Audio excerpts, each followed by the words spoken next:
Hello friends, good evening. कैसे हो आप सब? आप सभी का जेआरएफ अड्डा हिंदी मीडियम पर स्वागत है। तो दोस्तों, आज का जो अपनी क्लास और ये सेशन रहेगा बहुत ही जबरदस्त रहने वाला है, जिसके बारे में बहुत सारे बच्चे जो है लगातार कमेंट कर रहे हैं, मैसेज कर रहे हैं, पर्सनली पूछ रहे हैं कि सर क्या करें, मतलब एक्चुअली कंफ्यूज है। और उनके कंफ्यूज होना लाजिमी भी है, मतलब उनके पास बहुत सारे ऑप्शंस हो गए और उन ऑप्शंस में से हमें किस चीज को चूज करना है ये उनके लिए थोड़ा सा दिक्कत पैदा कर रहा है। तो आज की क्लास जो रहेगा, आज का जो अपना सेशन रहेगा, पूरा का पूरा ये उसी बेस पर रहेगा, उसी प्रक्रिया पर रहेगा। आज जो मैं बताने वाला हूं आपको कि राजस्थान में भर्तियां बहुत ज्यादा आने वाली है और आ गई है, लेकिन एक चक्रव्यूह बन गया है। और इस चक्रव्यूह में क्योंकि क्या होता है कि हमें कुछ ज्यादा दिख रहा है तो हम क्या करते हैं, इधर भी चले जाएं, इधर भी चले जाएं, इधर भी चले जाएं, सब जगह से लेना चाहते हैं। लेकिन उसका क्या प्लान हो कि हम लगभग मल्टीपल वैकेंसी में भी फायदा उठा सके, उसका तो सही चुनाव और रणनीति क्या होनी चाहिए। आपको चक्रव्यूह में नहीं फंसना है, आपको अभिमन्यु नहीं बनना है, क्योंकि अभिमन्यु भी ताकतवर तो बहुत था, वो कुछ भी कर सकता था, लेकिन उसकी समस्या यह थी कि वो चक्रव्यूह में फंस गया, उसको घेर लिया गया। इतनी बड़ी योग्यता थी उसमें, इतनी योग्यता होने के बावजूद। तो इसलिए मैं आपको इसके माध्यम से आज बताने वाला हूं कि राजस्थान में जो वैकेंसियों का एक तरीके से भरमार आई है बहुत ज्यादा, और उनको किस तरीके से पर्सनली हमें डील करना है। देखो, मैं थोड़ा सा अगर टीचिंग फील्ड की बात करूं तो टीचिंग फील्ड में ये राजस्थान पत्रिका का है और उसमें दिया हुआ है कि प्रधानाचार्य प्रधानाचार्य जो है उसकी ही लगभग कितनी पोस्ट है, 7,500 के लगभग है। स्कूल व्याख्याता की 17,500 के लगभग, सेकंड ग्रेड टीचर की लगभग 33,000 प्लस है, और इसी तरीके से जो है थर्ड ग्रेड में भी लगभग 30,000 प्लस है। कुल मिला के बात ये कह सकते हैं कि बहुत सारी जो जितनी भी टीचिंग में और वैकेंसी है उन सबको मिला के लगभग 1 लाख के लगभग वैकेंसी वैकेंट बताई जा रही है। तो अब इन वैकेंसियों में क्योंकि स्कूल लेक्चरर की वैकेंसी आ चुकी है, ठीक है, और आप लोगों को पता है कि राजस्थान में थर्ड ग्रेड का जो एग्जाम होता है वो लेवल 1 और लेवल 2 में होता है, और उसकी भी डेट अनाउंस हो चुकी है। फरवरी में एग्जाम बताया जा रहा है और दिसंबर के लगभग उसके फॉर्म फिल होना स्टार्ट हो जाएंगे। तीसरी आरएएस की जो है एग्जाम है वो फरवरी में ही है, मतलब कुछ बच्चे जो स्कूल लेक्चरर की भी थर्ड ग्रेड की भी तैयारी कर रहे हैं वो सब इन सब में भी आरएएस में भी बैठने वाले हैं, आरएएस की परीक्षा भी देंगे। इसके साथ साथ दोस्तों एक और जो वैकेंसी की संभावना बन रही है वो है थानेदार एसआई, राजस्थान एसआई की। और राजस्थान एसआई के साथ साथ ईओ आरओ भी जो है संभावना है। मतलब जो आई नहीं है उसके बारे में तो खैर हम बोलेंगे नहीं, लेकिन जो आ चुकी है उनके बारे में हम डिस्कशन करें तो थोड़ा सा आप हम लोगों को एक सही वे में, सही डायरेक्शन में देखना पड़ेगा।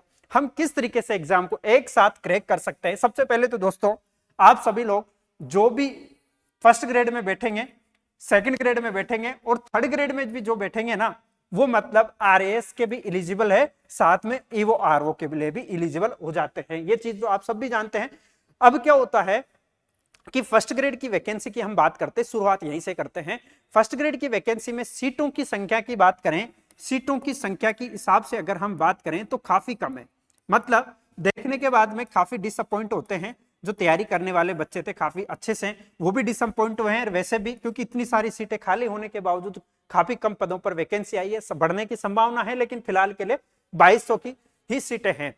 अब दूसरी तरफ अगर हम देखें तो सेकंड ग्रेड में ठीक ठाक वैकेंसी आने की संभावना है भाई, आने ही वाली है ये भी। और थर्ड ग्रेड की तो आप सबको पता ही है कि अभी दिसंबर में फॉर्म बनेंगे।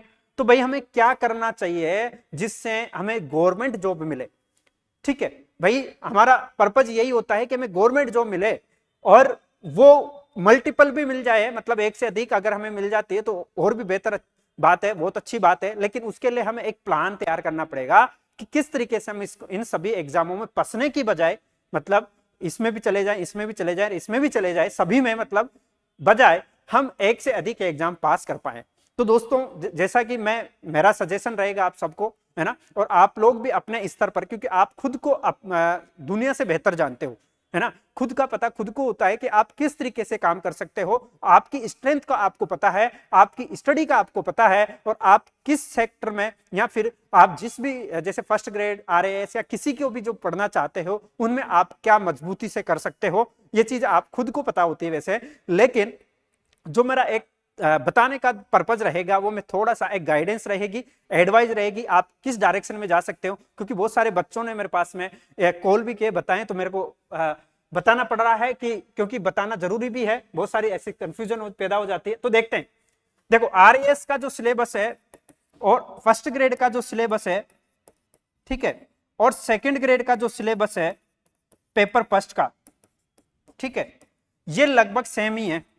और इवन की थर्ड ग्रेड की हम बात कर लेते हैं, ठीक है, थर्ड ग्रेड की भी हम बात कर लेते हैं जिसमें लेवल दोनों ही मान लेते हैं अध्यापक भर्ती में, लेवल 1 और लेवल 2, तो लगभग कॉमन होता है। और हम ये मान के चल सकते हैं कि 70% सिलेबस जो है सेम सा होता है, 70% सिलेबस तो लगभग सेम सा ही होता है, बल्कि ज्यादा भी मान सकते हैं।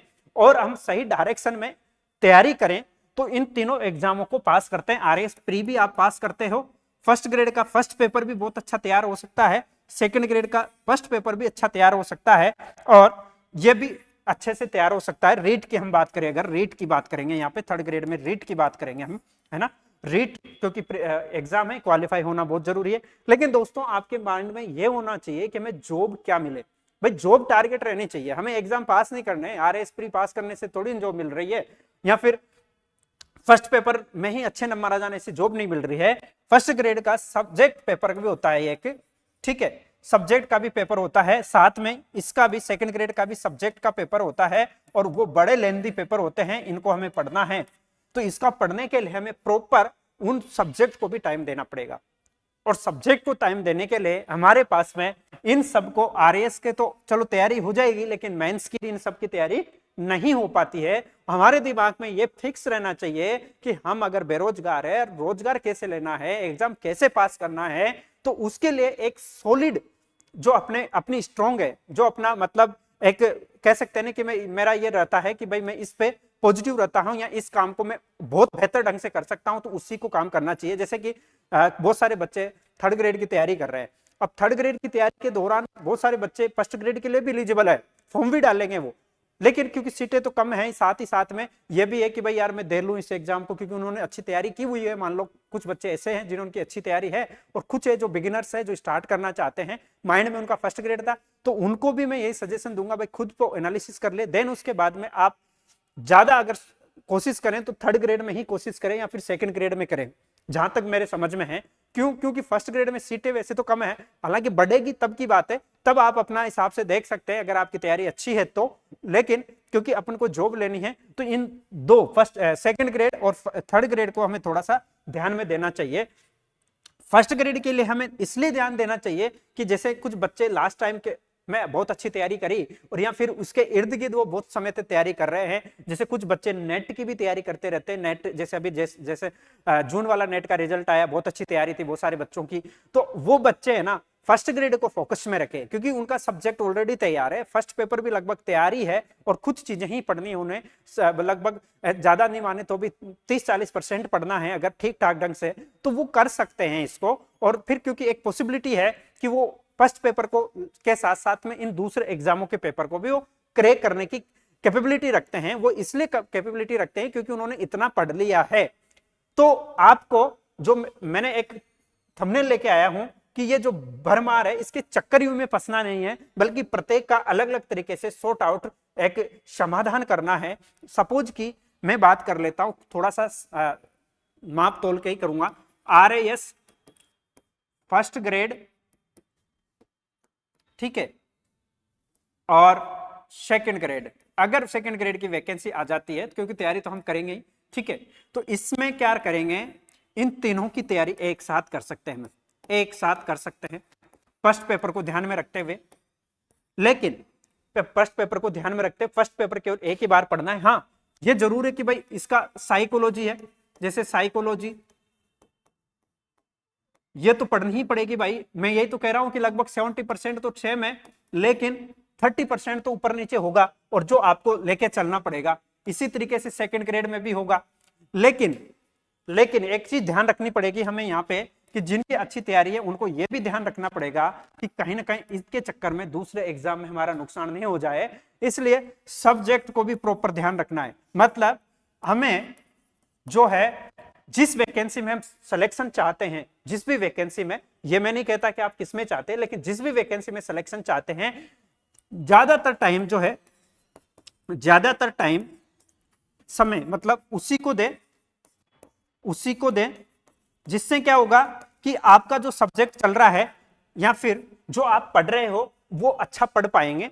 साथ ही साथ में इसका अगर सिलेबस आपके साथ मैच हो रहा है तो ये भी कवर हो रहा है। आप सिलेबस दोनों तीनों वैकेंसियों का सिलेबस जो है आप अपने टेबल के सामने चस्पा कर दीजिएंगे, है ना, जिसमें से आप कॉलम फॉर्म में बना दीजिए।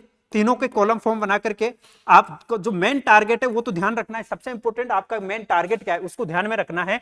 और अगर कॉमन है तो मार्क करते जाइए, दोनों तीनों को मार्क करते जाइए, ठीक है। कॉमन जो चीज कॉमन चल रही है, फिर आप एग्जाम जब आता है उसके 1 महीने बाद में देख सकते हैं कि हाँ किसको क्या करना है, वो कब देखना है। लेकिन क्योंकि ध्यान रखना है ये भी कि एग्जाम आसपास क्लेश होते हैं और अपने पास पर्याप्त टाइम है तब की बात है ये, अदरवाइज टाइम नहीं है। तो हमें ये चीज ध्यान रखनी है जिस एग्जाम की हम तैयारी करते हैं पूरी तरीके से फोकस्ड उसी पे रहना है, इधर उधर भटकना नहीं है।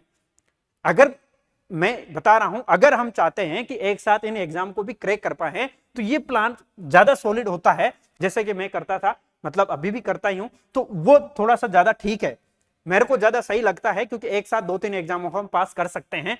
पर जैसे ही सेकंड पेपर आता है इसको कम से कम हमें अच्छे से टाइम देना पड़ेगा।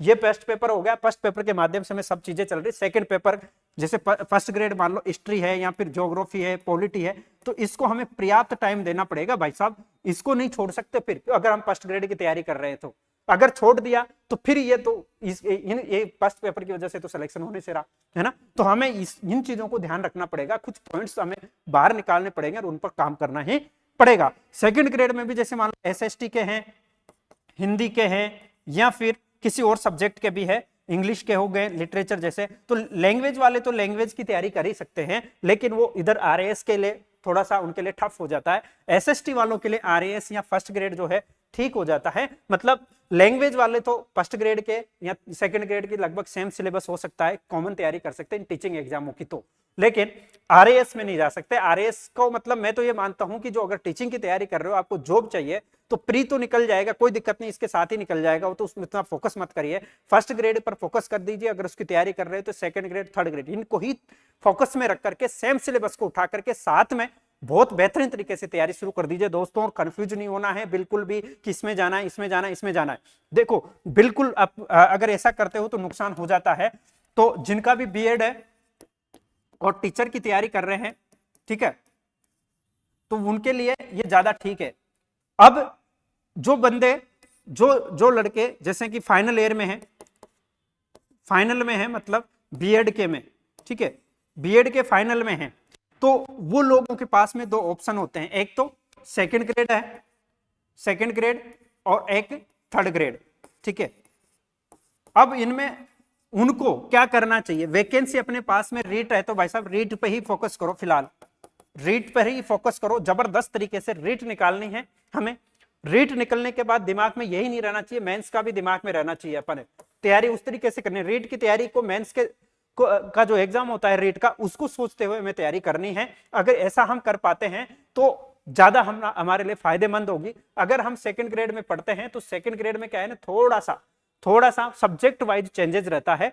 और सब्जेक्ट वाइज जैसे फर्स्ट पेपर तो जीके जीएस का रहेगा, लेकिन सेकंड पेपर जैसे हिंदी का ही आ जाएगा टोटल, फिर है ना, बाकी नहीं आएगा। तो वो सब चीजें हमें देखनी पड़ेगी। जो मैं समझता हूं, मतलब मेरा जो अनुभव है और जो मैं समझा पा रहा हूं, मेरा यही है कि आप अलग अलग एग्जामों को देंगे तो सही, अच्छे से तैयारी तो करेंगे उन सब की, लेकिन तैयारी करने के दौरान हमारे मन में ऐसी ये नहीं रहे कि इसकी वजह से हमें नुकसान उठाना पड़ जाए, और नुकसान उठाएंगे तो फिर कहीं के हम नहीं रह पाएंगे। इसलिए हम आप लोग जो है खुद का आत्मविश्लेषण कीजिए दोस्तों, और आत्मविश्लेषण के आधार पर हम ये बता पाएंगे कि हम क्या कर सकते हैं। आपको खुद को अपना पता होता है, इधर उधर भटकना नहीं है, खुद एक बार बैठ करके टाइम टेबल बना करके अच्छे से उस चीज को देखिए, और देखने के बाद में अगर कुछ चीजें कॉमन मिल रही है, सिलेबस सही सेम सेम मिल रहा है, तो लगभग सभी की तैयारी कर सकते हैं। लेकिन फर्स्ट ग्रेड की आप तैयारी कर रहे हैं तो फर्स्ट ग्रेड के एग्जाम को देखते हुए, और प्राइम तो फर्स्ट ग्रेड रहना चाहिए,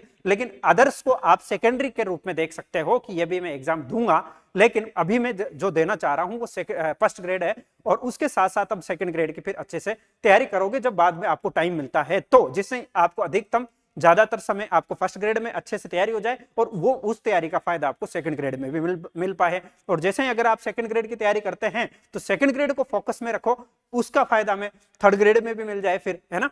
रीट में अगर रीट की हम तैयारी करते हैं तो उसको मेंस का फायदा हमें वहां पे मिले। इस तरीके से थोड़ा सा प्लान बना करके तैयारी करना है, और एक एग्जाम को अलग ही रखना है, एक एग्जाम को दूसरे एग्जाम से बिल्कुल अलग रखना पड़ेगा, और दिमाग में केवल एक ही एग्जाम को फोकस में रखना पड़ेगा। बस हम सिलेबस को मैच करते हुए दिमाग में रख सकते हैं कि ये एग्जाम भी ऐसा ही है, हम फॉर्म इसका भी फिल किए हैं, और अगर हमारे पास में टाइम रहता है तो उसकी एक 15 या महीना जितना हमें टाइम मिलता है, अगर मिल जाता है तो अच्छी तैयारी करेंगे तो वो एग्जाम पास भी हो सकते हो आप। इसलिए मैंने ये चीज़ देखा है, मैंने ऐसा बहुत बार रियलाइज किया है, एग्जामों में क्रैक भी कर पाए हैं कि एक एग्जाम के माध्यम से 3-4 एग्जाम क्रैक हो जाते हैं, लेकिन उसकी स्ट्रेटजी जो रहती है वो बहुत शानदार रहती है। जो मैंने बताया है, मेरी जो स्ट्रेटजी है एक तरीके से, या फिर मैं एज ए स्टूडेंट अगर बताता हूं तो मैं यही करूंगा।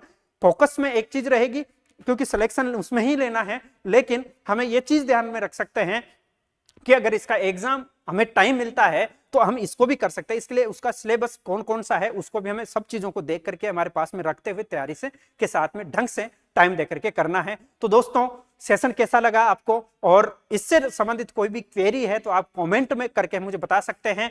डेली आप मेरे साथ जुड़ सकते हैं जेआरएफ अड्डा हिंदी मीडियम पर, इसलिए आप सब्सक्राइब भी कर सकते हो, और दोस्तों लाइक भी कर दीजिए। थैंक यू, धन्यवाद।